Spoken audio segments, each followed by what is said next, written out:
हिमालय की कठोर भौगोलिक सीमाओं में फैला गढ़वाल लगभग 33,000 वर्ग किलोमीटर का वह साम्राज्य जिसे कभी मैदानी शक्तियों ने एक पिछड़ा, निर्धन और सीमांत क्षेत्र मानकर नजरअंदाज किया, किंतु यही भूमि समय के साथ ऐसी आध्यात्मिक और राजनीतिक शक्ति का केंद्र बनी जहां के नरेशों के आगे शक्तिशाली राजाओं ने भी सिर झुका दिया।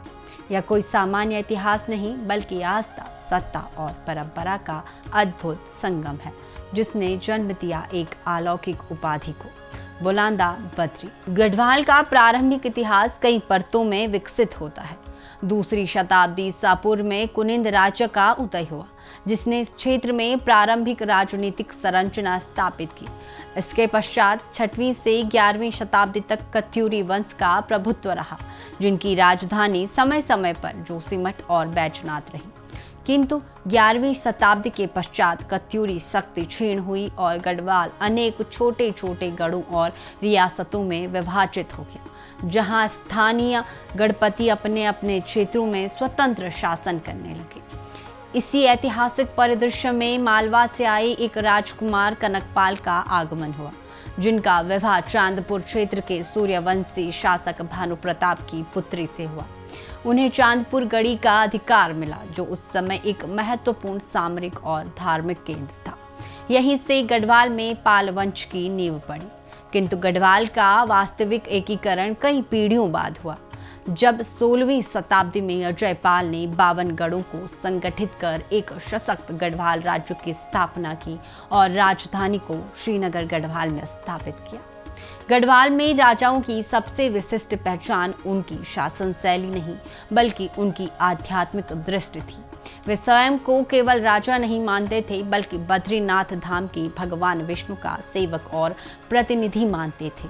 राजा का वास्तविक स्वामी भगवान बद्रीनाथ को माना जाता था और राजा स्वयं को मात्र उनकी इच्छा का वाहक समझते थे। यही कारण था कि बद्रीनाथ धाम के कपाट कब खुलेंगे और कब बंद होंगे यह निर्णय राज दरबार में लिया जाता था। मंदिर की व्यवस्थाएं, धार्मिक अनुष्ठान और परंपराएं सभी राजकीय संरक्षण और स्वीकृति के अंतर्गत संचालित होती थी। इस प्रकार गढ़वाल में धर्म और शासन का अद्वितीय समन्वय विकसित हुआ। समय के साथ यह आस्था इतनी गहरी हो गई कि गढ़वाली भाषा में बुलांदा अर्थात जो बोलता है शब्द के माध्यम से एक नई अवधारणा जन्मी। जनमानस का विश्वास था कि राजा के मुख से जो वचन निकलते हैं वे उनके व्यक्तिगत निर्णय नहीं बल्कि स्वयं भगवान बद्री विशाल की वाणी है। इसलिए गढ़वाल के नरेशों को कहा जाने लगा बुलांदा बद्री, अर्थात वह बद्री जो स्वयं बोलते हैं। इस उपाधि को ऐतिहासिक रूप से प्रतिष्ठा दिलाने वाला प्रसंग 17वीं शताब्दी में घटित हुआ, जब गढ़वाल सिंहासन पर मेदिनी शाह विराजमान थे। हरिद्वार में कुंभ के अवसर पर यह परंपरा थी कि गढ़वाल नरेश सर्वप्रथम गंगा स्नान करते थे, किंतु उस समय मैदानी राजाओं के कुछ शक्तिशाली राजाओं ने इस परंपरा को चुनौती दी और स्पष्ट कहा कि अब पहला स्नान वही करेगा जो युद्ध में विजयी होगा। यह केवल धार्मिक प्रश्न नहीं बल्कि प्रतिष्ठा और अधिकार का प्रश्न बन चुका था। इतिहासकारों और लोक परंपराओं में इस प्रसंग के दो रूप मिलते हैं। पहला, जिसमें कहा जाता है कि मैदानी राजाओं ने गढ़वाल नरेश के लिए हरिद्वार में उपयुक्त स्थान और सम्मान नहीं दिया, जिसके कारण उन्हें मुख्य धारा से दूर चंडी क्षेत्र में अपना शिविर स्थापित करना पड़ा। दूसरा, अधिक प्रचलित और लोक श्रुति में जीवित वर्णन यह है कि राजा मेदिनी शाह ने संघर्ष से बचते हुए स्वयं ही मुख्य स्नान स्थल से दूर रहना स्वीकार किया और घोषणा की कि यदि मैं सच्चा अधिकारी हूँ तो गंगा स्वयं मेरे पास आएगी। ब्रह्म मुहूर्त का वह क्षण, हरिद्वार का हर की पौड़ी और अचानक एक अद्भुत घटना घटित होती है। लोक कथाओं के अनुसार गंगा की धारा क्षण भर के लिए लुप्त हो जाती है और फिर अपना मार्ग बदलकर चंडी क्षेत्र की ओर प्रभावित होती है, जहां गढ़वाल नरेश मेदिनी शाह स्थित है।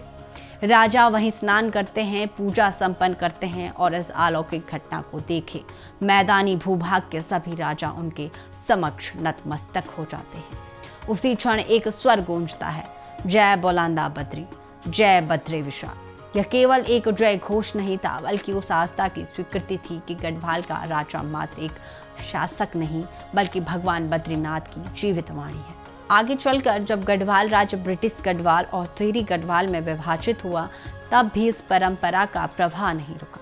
टिहरी राजवंश, विशेषकर महिपत शाह और उनके उत्तराधिकारियों ने बद्रीनाथ धाम से जुड़ी सभी परंपराओं को जीवित रखा।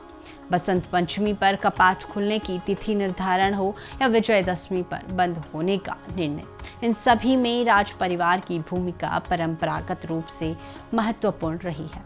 आज भले ही राजशाही औपचारिक रूप से समाप्त हो चुकी हो, किंतु आस्था का वह सूत्र आज भी अटूट है। बद्रीनाथ धाम में गाडू घड़ा तेल चढ़ाने की परंपरा हो या कपाट खुलने बंद होने की घोषणा, इन सब में टिहरी राज परिवार की उपस्थिति आज भी उसी ऐतिहासिक विरासत को जीवित रखती है।